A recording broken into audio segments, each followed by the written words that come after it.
Assalamualaikum warahmatullahi wabarakatuh. Alhamdulillahi rabbil alamin. Allahumma salli ala Sayyidina Muhammad wa ala ali Sayyidina Muhammad. Hari ini kita akan menceritakan kisah candanya para sahabat radhiyallahu anhu. Auf bin Malik Asjai radhiyallahu anhu menceritakan, pada waktu perang Tabuk aku menemui Rasulullah sallallahu alaihi wasallam. Ketika itu Rasulullah sallallahu alaihi wasallam sedang duduk di dalam sebuah tenda kulit berbentuk melingkar. Auf radhiyallahu anhu memberi salam dan beliau membalas salamnya. Kemudian ia meminta izin untuk memasuki tenda. Ia berkata, "Apakah saya harus memasukkan seluruh tubuh saya?" Rasulullah sallallahu alaihi wasallam berkata, "Ya, masukkanlah seluruh tubuhnya." Kemudian ia memasuki tenda itu. Walid bin Utsman bin Abi Aliyah radhiyallahu anhu mengatakan bahawa Auf berkata seperti ini kerana tenda itu kecil. Ibnu Abi Malikah radhiyallahu anhu berkata bahawa suatu ketika Aisyah radhiyallahu anha mengucapkan kata-kata canda di depan Rasulullah SAW. Mendengar hal itu, ibunda Aisyah berkata kepada Rasulullah SAW, "Wahai Rasulullah, sebagian senda gurau suku ini berasal dari suku Kinanah." Mendengar hal ini, Rasulullah SAW berkata, "Suku Kinanah sendiri bergantung kepada senda gurau kita." Ada seorang perawi yang mengatakan bahawa ia mendengar Abu Sufyan bin Harb pergi ke rumah anak perempuannya Ummu Habibah, isteri Rasulullah SAW, lalu berkata, "Demi Allah, apa yang sedang terjadi? Ketika aku meninggalkan Rasulullah SAW, maka orang-orang Arab itu menghentikan candanya, menanduk beliau, lalu mereka berkata, 'Ia tidak mempunyai tanduk.'" Mendengar ucapan itu, Rasulullah SAW tertawa dan berkata, "Aku Hanzalah, kamukah yang mengatakan begitu?" Bakar bin Abdullah berkata bahawa sahabat-sahabat Rasulullah SAW suka saling melempar semangka satu sama lain sambil bercanda. Namun mereka menjadi gagah berani ketika menghadapi kenyataan-kenyataan hidup atau kesukaran-kesukaran hidup. Qarah radhiyallahu anhu berkata bahawa ia bertanya kepada Ibnu Sirin bagaimana sahabat-sahabat Rasulullah SAW bercanda satu sama lain. Maka ia berkata, mereka juga manusia biasa dan tidak lebih.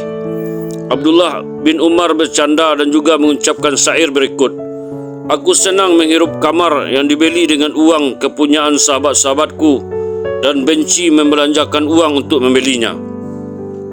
Dilanjutkan candanya Nuaim radhiyallahu anhu.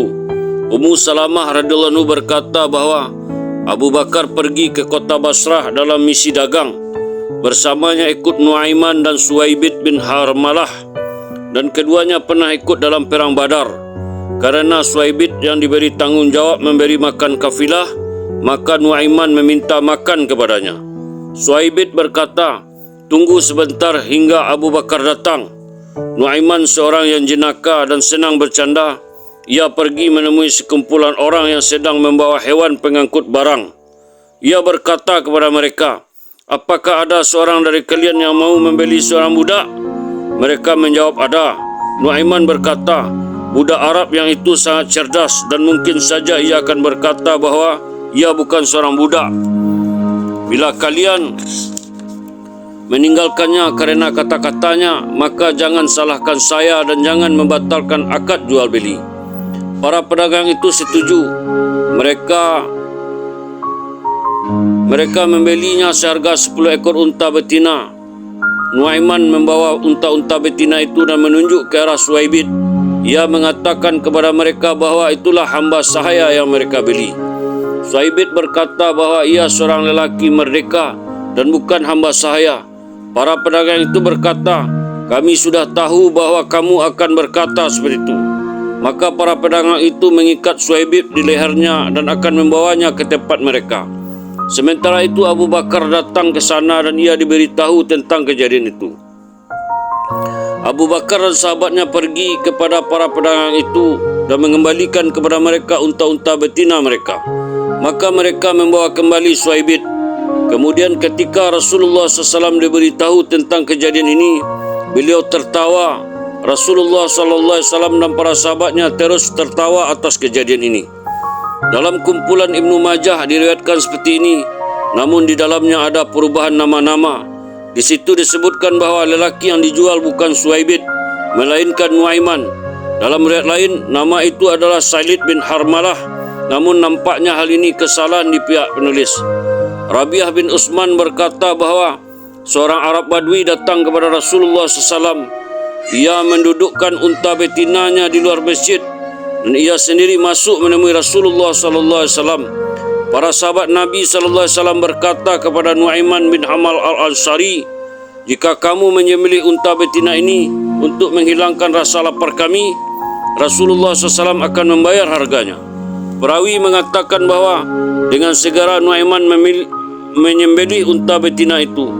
Ketika orang Arab Badui itu keluar dari masjid dan melihat hal ini, ia berteriak, "Wahai Muhammad, ada orang yang menyembelih unta saya." Rasulullah SAW keluar dan bertanya kepada orang-orang, "Siapa yang telah menyembelih unta itu?" Orang-orang itu memberitahu siapa yang telah menyembelih unta itu. Maka Rasulullah SAW mencarinya.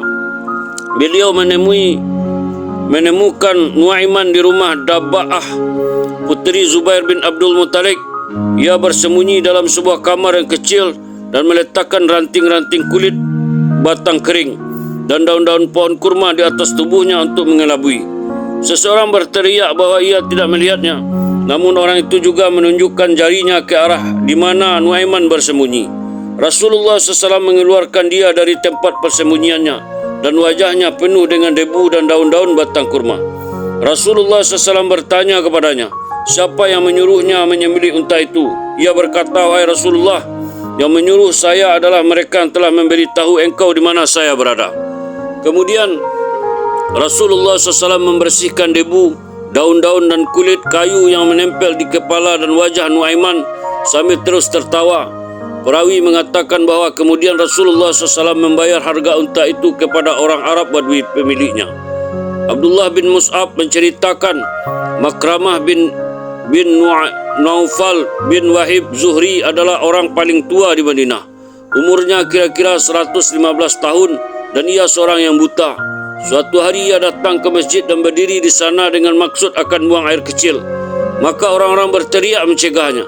Nuaiman bin Amr yang sedang berdiri di dekatnya lalu membawanya ke sebuah sudut masjid dan menyuruhnya duduk di sana untuk buang air kecil. Ia tinggalkan Makramah di sana yang mulai buang air kecil. Maka orang-orang pun meneriakinya lagi. Ketika Makramah telah selesai buang air kecil, ia berkata, "Keparat kalian, siapa orang yang telah menyuruhku duduk di sana?" Orang-orang memberitahunya bahawa Nuaiman orangnya. Makramah berkata, "Aku berjanji kepada Allah untuk memukulnya dengan benda ini sebanyak mungkin seandainya aku dapat menangkap dia."